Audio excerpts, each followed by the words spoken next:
একটা খবর সমকাল প্রকাশ করেছে, অনুপ্রবেশের অভিযোগে গুজরাটে ৫ শতাধিক বাংলাদেশি আটক।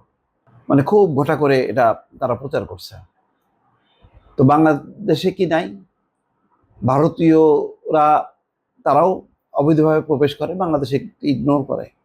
শুধু তাই না, বাংলাদেশে বহু প্রতিষ্ঠানে আছে কোনো রকম অনুমোদন ছাড়া তারা বছরের পর বছর চাকরি করে যাচ্ছে এবং বেশ উচ্চ পদে। এই বিষয়গুলি বাংলাদেশেরও এখন স্টেপ নেওয়া উচিত এবং সেই সংখ্যাটা প্রকাশ করা উচিত। যেমন ভারত প্রকাশ করতেছে যে অবৈধ অনুপ্রবেশের জন্য ৫ শতাধিক বাংলাদেশি আটক করছে তারা। বলা হচ্ছে ভারতে অনুপ্রবেশ এবং ভুয়া কাগজপত্র ব্যবহার করে বসবাসের অভিযোগে ৫ শতাধিক বাংলাদেশিকে আটক করেছে গুজরাট পুলিশ। রাজ্যের পুলিশের নেতৃত্বে special operation group, crime branch, anti human trafficking unit বিভিন্ন জায়গায় অভিযান চালিয়েছে। তো প্রশ্ন হলো যে বাংলাদেশি অন্য যারা অবৈধভাবে আছে, রাজনৈতিকভাবে যারা অবৈধভাবে অনুপ্রবেশ ঘটছে, এটা কি ভারত সরকার জানে না? ৫ই আগস্টের পর দলে দলে আওয়ামী লীগের নেতা কর্মীরা তারা ঢুকছে এবং আওয়ামী লীগের বহু নেতা তারা এখন বিলাসবহুল জীবনযাপন করছে। মাসের পর মাস কতদিন থাকা যায়? যদি ভিসাও থাকে, তাদের বৈধ ভিসা থাকে, সেই ভিসা নিয়ে তা কতদিন তারা থাকতে পারে?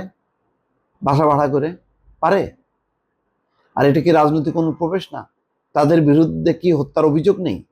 একদিকে রাজনৈতিক অনুপ্রবেশকে ভারত খুব খুলে রাখছে যে যত পারো আওয়ামী লীগের নেতাকর্মীরা আসো, কোনো সমস্যা নেই।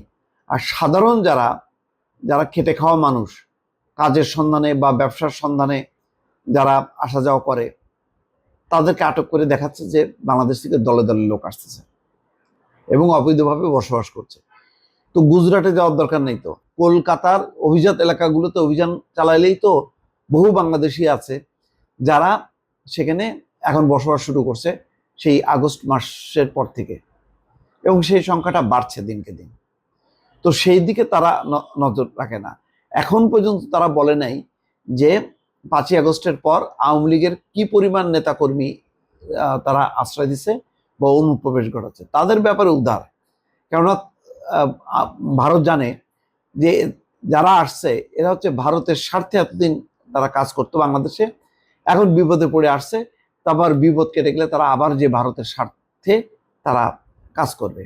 তো সুতরাং তাদেরকে জামাই আদর রাখছে, একদিকে জামাই আদরে রাখছে রাজনৈতিক অনুপ্রবেশকারীদের, আর অন্য সাধারণ অনুপ্রবেশকারীদের বিরুদ্ধে অভিযান চালায় এবং সেটা বিশাল বিশাল সংবাদ শিরোনাম করছে এবং মনে হচ্ছে যেন বাংলাদেশ একটা অপরাধী দেশ, এরকম একটা প্রচার তারা চালাচ্ছে। তো বাংলাদেশে এখন শুরু করুক, বিভিন্ন জায়গায় নোটিশ দিক প্রতিষ্ঠানগুলোতে যে কোনো ভারতীয়দের আর বাংলাদেশে থাকার দরকার নেই, তারা যেন নিজের দেশে চলে যায়। কিভাবে তারা কোন অনুমোদন নিয়ে তারা বাংলাদেশে চাকরি বাকরি করছে? তো এটা বাংলাদেশকেও আমি করব যে তারা যেমন বাংলাদেশকে একটা বদনামি করতেছে, আমরাও যেন এটা মুখ বুঝে সহ্য না করি। দর্শক ভালো থাকবেন, আল্লাহ হাফেজ।